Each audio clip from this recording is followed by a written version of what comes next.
बोले श्री राधा दामोदर लाल की जय। नमो देव दामोदरानंत विष्णु प्रसीद प्रो दुख जलाब्धि मग्नम कृपा दृष्टि वृष्ट्याति दीनम बतानु गृहाणेश मामज्ञ मेदाक्षी दृश्य।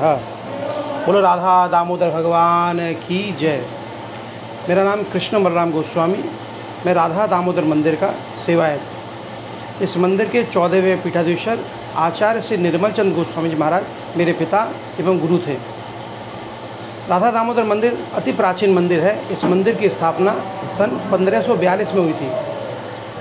राधा दामोदर की स्थापना श्री जीव गोस्वामी जी ने की थी। जीव गोस्वामी कौन थे? रूप गोस्वामी जी के शिष्य भतीजे। रूप गोस्वामी जी ने अपने हाथों से राधा दामोदर को प्रकट किया था और जीव गोस्वामी जी को दिया था। उन्होंने इस मंदिर की स्थापना करी। नाम कैसे पड़ा? दामोदर। दाम माने रस्सी, उदर माने पेट। जब माता यशोदा ने भगवान श्री कृष्ण को दाम बंधन लीला के अंतर्गत दाम बंधन किया था तो नाम पड़ा था दामोदर।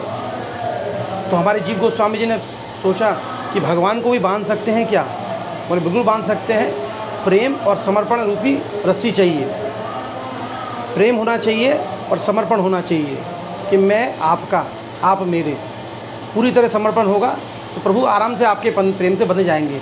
तो उसी स्वरूप का ध्यान कर जीव गोस्वामी जी ने राधा दामोदर का आश्रय लिया। उसके बाद इस मंदिर में आप ध्यान से देखेंगे, राधा दामोदर के अलावा उनके संग राधा रानी और ललिता सखी विराजमान है। 4 श्री विग्रह हैं इस मंदिर में।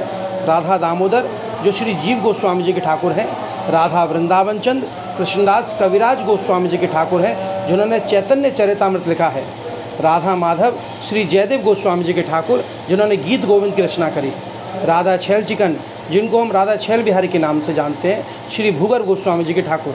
ये 4 श्री विग्रह इस मंदिर में विराजमान हैं। इसके साथ इस मंदिर का जो मुख्य दर्शन है वो है गिरिराज चरण शिला।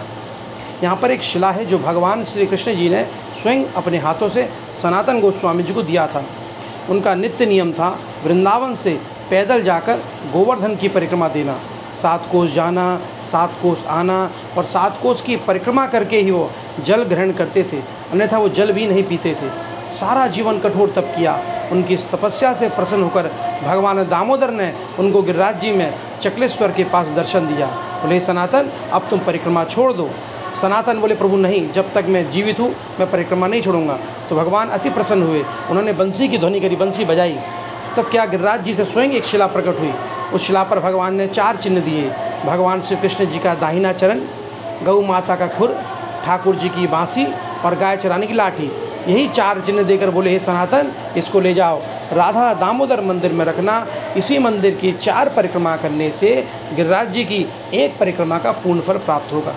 राधा दामोदर मंदिर में जब आप परिक्रमा देंगे, श्री रूप गोस्वामी जी महाराज, श्री जीव गोस्वामी जी महाराज, श्री कृष्णदास कविराज गोस्वामी जी महाराज और श्री जयदेव गोस्वामी जी महाराज की समाधि का आप दर्शन कर सकते हैं। इसके साथ साथ ही यहाँ पर श्री रूप गोस्वामी जी महाराज और इस्कॉन के संस्थापक आचार्य AC भक्ति वेदांत स्वामी श्रील प्रभुपाद, उनकी भजन कुटीर भी आप दर्शन कर सकते हैं।